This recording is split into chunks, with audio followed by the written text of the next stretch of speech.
Et si on pouvait défier la gravité avec un simple verre d'eau et un bout de carton? Ça a l'air d'un tour de magie, mais en réalité, ça nous ouvre la porte sur une force invisible qui régit notre monde. Et tout ça, ça repose sur une différence essentielle, celle entre la force et la pression. Alors ce fameux tour qui semble mettre la gravité au défi, il est d'une simplicité incroyable, mais il cache un principe physique absolument fondamental. Allons voir ça de plus près.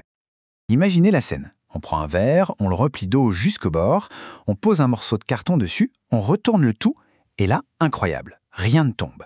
L'eau et le carton restent suspendus, comme par magie. Alors quelle est cette force invisible qui est capable de battre le poids de toute cette eau? Eh bien la réponse, c'est la pression atmosphérique. L'air qui nous entoure, il a un poids et il pousse constamment sur tout ce qu'il touche. Dans notre petite expérience, la force de l'air qui pousse le carton vers le haut est tout simplement plus forte que le poids de l'eau qui pousse vers le bas. Voilà, c'est de la physique, pas de la magie, qui maintient tout en place.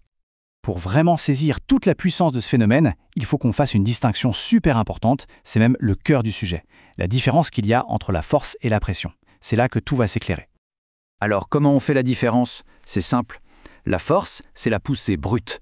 La pression, c'est la concentration de cette force. Par exemple, la force qu'on met avec son pouce sur une punaise est toute petite.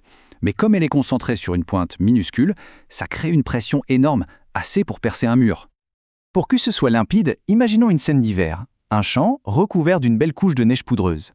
Comment on fait pour le traverser sans s'enfoncer jusqu'aux hanches? Si on y va avec des chaussures, tout notre poids est concentré sur une toute petite surface, à peu près 180 cm². Résultat, on s'enfonce direct. Mais si on met des skis, ce même poids est réparti sur une surface presque 20 fois plus grande, 3400 cm². Et là, on flotte. La force, notre poids, n'a pas changé, mais en changeant la surface, on a fait shooter la pression. En fait, tout ça se résume à une formule très simple, mais très puissante. La pression, c'est la force divisée par la surface. C'est la clé de tout. Pour une même force, plus la surface d'application est petite, plus la pression monte en flèche. C'est le secret de l'aiguille qui perce la peau si facilement. Bon, maintenant qu'on a bien compris ce principe, on va voir comment l'humanité s'en est servie pour en quelque sorte se transformer en super-héros en créant des machines qui démultiplient notre force de façon spectaculaire. Tout ça repose sur une idée de génie d'un certain Blaise Pascal. Il a compris que dans un fluide confiné, c'est-à-dire enfermé, comme de l'huile dans un circuit, la pression se transmet partout, de manière égale et sans perte. C'est grâce à ça que notre force invisible devient un outil d'une puissance incroyable. Alors comment ça marche dans une presse hydraulique par exemple? C'est simple, on donne une petite poussée sur un petit piston. Ça crée une pression dans le fluide. Cette pression se propage partout et va agir sur un piston beaucoup plus grand. Et comme la surface de ce grand piston est immense, la force à la sortie est colossale. C'est un véritable amplificateur de force. Et ce principe, il est absolument partout autour de nous. À chaque fois qu'on appuie sur la pédale de frein en voiture, quand un garagiste soulève un véhicule de plusieurs tonnes sur un pont, ou même quand on utilise un simple cric pour changer une roue sans effort, c'est la magie de l'hydraulique qui fait tout le travail.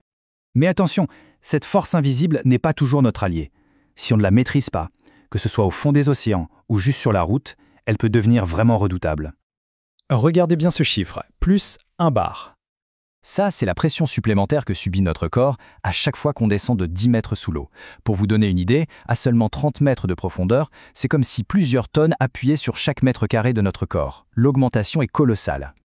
Et cette pression énorme peut provoquer ce que tous les plongeurs redoutent, le barotraumatisme.